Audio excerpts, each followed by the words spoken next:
We've heard many things about the Irishman making a comeback to the UFC, but who would have known? He's going to be returning to the courts much sooner than he can fight again. Conor has been sued by his longtime teammate Artem Lobov over the proper No. 12 whiskey brand. Lobov claims he's a brand founder and hasn't been paid for his fair share of the revenue. Keep watching for more on the story. First up, a multi-million-dollar brand. At the peak of his career, Conor was the most prominent athlete in the world. Getting better here in this round, though. Oh, man. Until that. Oh, he's done.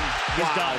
History has been made! He crossed the likes of LeBron James and Cristiano Ronaldo to become the highest-paid athlete in the world. And along with all the success he had inside the cage, the Notorious has made his mark in the business world. He has multiple companies spread out in different niches, with his most prized possession being the proper No. 12 whiskey brand. Have a drink. Here, look, here's the proper 12, ginger ale. Would you like one? Here you go, man. There you go. Enjoy that, okay? Enjoy. Well, it was his prized possession, but not anymore, since the Irishman and his partners sold it for a massive $600 million to Proximo Spirits. But Artem claims he wasn't paid his fair share of the deal. Remember when rumors were going around that Team Habib surrounded Lobov in the hotel lobby and slapped him too? Yeah, well, Conor and the boys hopped on a jet and reached the scene to teach Habib and his boys a lesson.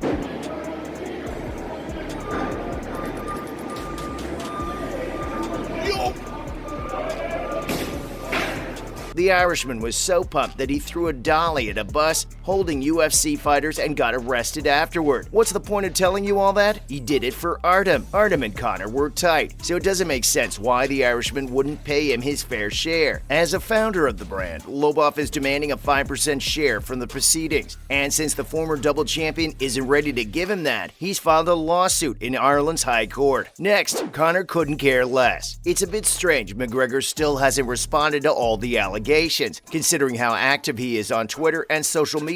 Whenever someone targets him or uses his name, he doesn't even take an hour to hit back. But his quietness shouldn't be mistaken for weakness. He might not be talking, but his spokesperson Karen Kessler has been doing all the talking. She didn't waste a second and immediately brushed Lobov's claims off as incorrect. Karen also issued a written statement about how Conor put his blood, sweat, and tears into making the brand what it is today. Proper No. 12 Irish whiskey was created, developed, branded, and tirelessly promoted by Conor McGregor. He might have had partners, but it's Conor who led everything. He has so much sellability, it's crazy. Anything he attaches himself to makes a boatload of money, and his name and charisma gave proper No. 12 so much exposure. But still, if Lobov is right about being a founder and having a 5% stake in the brand, it doesn't matter whether Conor tirelessly promoted the brand. He agreed, and it's time he honors it. Of course, that's the truth, because as of right now, we have no idea who's right or wrong. An interview of Artem in the summer of 2022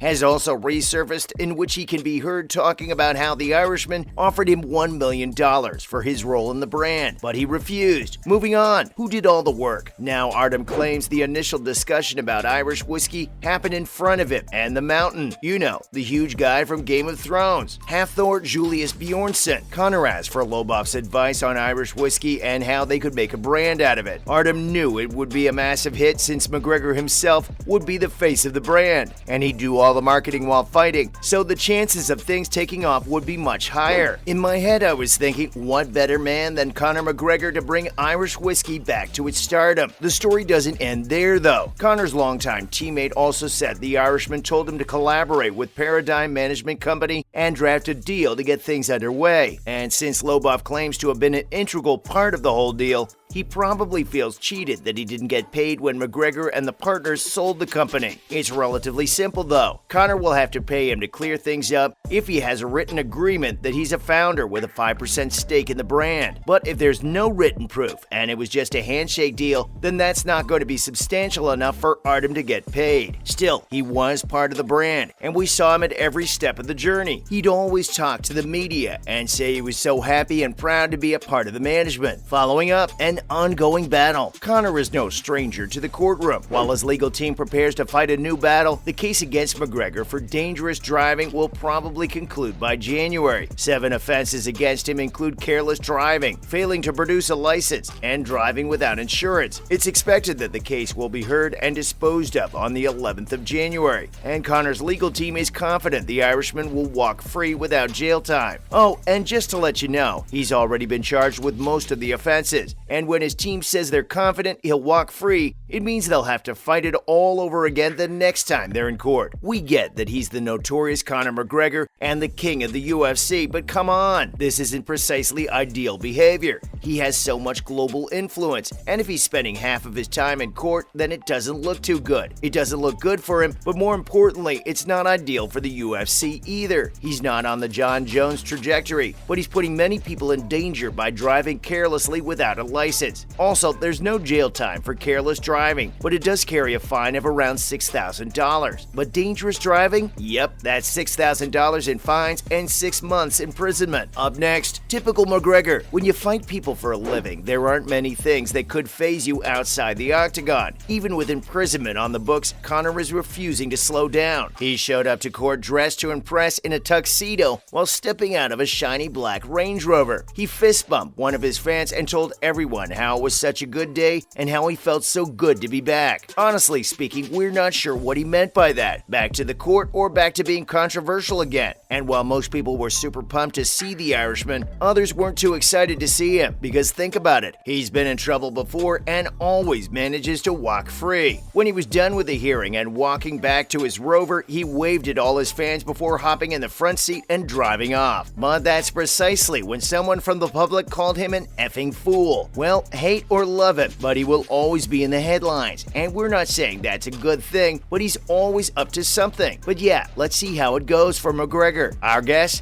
He'll probably walk out with a heavy fine to make up for his dangerous behavior. Last but not least, is he even coming back? Mystic Mac has been talking a lot about returning to the UFC and getting fans riled up. They can't wait to hear the official announcement. And if you ask us, it might be coming any day now, because there has been some development in the whole USADA testing pool drama. Conor has indicated he's going to be tested twice in the coming months, and as soon as they clear him, the UFC will work on scheduling a fight. Many fighters want to take him on, and it'll also be a slap in the face of guys like Justin Gaethje or Max Holloway, who said he'll never return now. Of course, Max meant no disrespect, but Justin? He's probably done with the Irishman and all his antics. But yeah, let's see how things play out for him in January and after the initial hearing for the whole proper number 12 issues. If he walks out without imprisonment or a fine, we'll probably see him fight sometime next year in a mega comeback fight bound to do millions in PPVs. I don't know about you, but we can't wait to see him in the cage again. That's it from our side, folks. So what do you think? Is Artem Lobov telling the truth about being cheated by McGregor? Let us know in the comments below. Remember, don't forget to hit the like button and subscribe to our channel for more exciting videos in the future. Thanks for watching, guys, and we'll see you next time.